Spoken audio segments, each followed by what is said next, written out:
tayo sa bahay ni Sob. Pag uwi natin ng Manila, isama natin pabalik yan. Huwag na. Ayaw na. Tignan natin. Magandang buhay mga kumpare. So, eto na ang day 1. Pabiyahin na kami ni Jenna. Excited? Oo. Mas excited ka pa sa akin. Parang ikaw yung editor, ha? Pagpasok nga namin kumpare dito sa eroplano na papuntang Cebu, biglang mayroong kakaibang nangyari. 3:30 a.m. and 4:30. So, we plan to arrive 4:30 a.m. onwards sa destination. Thank you for your patience. Hey, tumigil na. Itong katabi ko dito, hindi ko alam kung ano yung trip niya. Pero dinidikit niya sa akin yung siko niya na sinasadya niya. Inuulit-ulit niya pa. Ito, tignan nyo. Ayan o. Ayan. Tignan mo naman yung mukha ko. Tapos, pinaka nagulat ako kumpare, bigla akong nalobat. Patay. Pero, at dahil nalobat ang camera, nag-teleport tayo bigla ngayon. Nandito na tayo sa Cebu. Walking distance na lang yung bahay nila Sob dito, ano. Pero hindi pa siya hindi pa siya nagko-comment dun sa in-upload ko. Hindi ko alam kung alam niya on the way na kami. Oh, tapos eto pa. Nalobat tayo, kumpare, kanina dun sa eroplano. Ang galing mo din, no? Hindi mo talaga alam, nangaamok ka na din no? Tatayo ka talaga. Ang galing ng prank mo, pero syempre, yung katabi ko kanina, Sino yun? hindi nila ako mapaprank. Nalobat yung camera ko.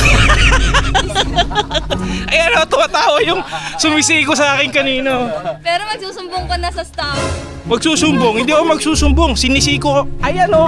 Ang galing o. Siya nga pala si Moteng. Matagal din naming nakasama sa grupo. Sasama daw sila ni Bert na kapatid naman ni Sob. Sinabihan pala sila ni Jenna. Tapos hindi sinabi sa akin na sasama rin sila. Ang galing, di ba? Eto rin. Pagdating ng Cebu, bigla akong inakbayan. Kahit walang camera. Sino ba namang hindi matatakot doon? Ano namin, mapaprank ka namin? Na-prank niyo ako pero walang camera. Kaya nga namatay yung camera. Oh, ngayon, eto, full charge na kasi pinull charge na namin sa biyahe. Medyo mahirap lang yung daan. Eto yung sinasabi ko kung bakit gusto ko, si Sob, bumalik na ng Manila. Ikaw, Bern. Ganda nga dito eh. Hindi sa bagay kasi malubak. Parang Diba? hindi sanay si Kuya sa ganitong Oo. Kasi kung iisipin mo, di naman ganito sa bahay natin dati. Tsaka doon pwede kang magsasakyan kahit saan. Dito hindi eh.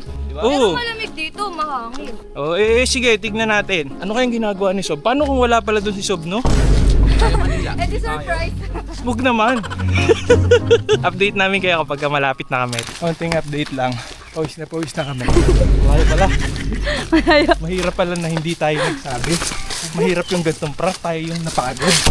Ikaw, Bert, okay ka pa dyan? Hindi na natin print out. Para tayo na prank. Mabigat. Mabigat pala.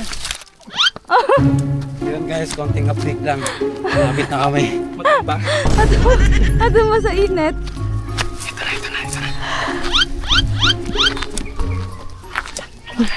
Makain.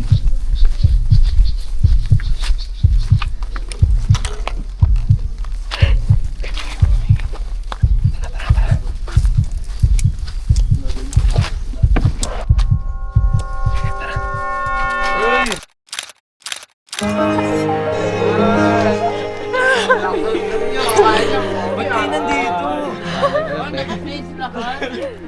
Ba't kayo nandito? Ay, talog siya.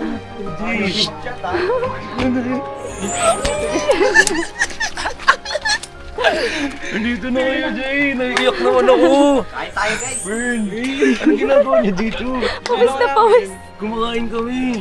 Hindi, kakain na rin muna kami. Gutom na kami. Tara, kasabay ko. Hindi na namin kinaya. Hindi siya makapanihan. Naiiyak naman ako.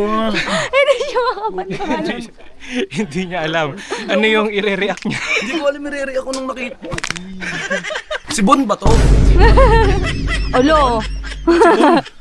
Oh my gosh, daw mo paniwala, Jay.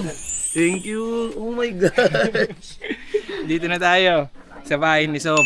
Pag uwi natin ng Manila, isama natin pabalik yan. Huwag na. Ayaw na. Tignan natin!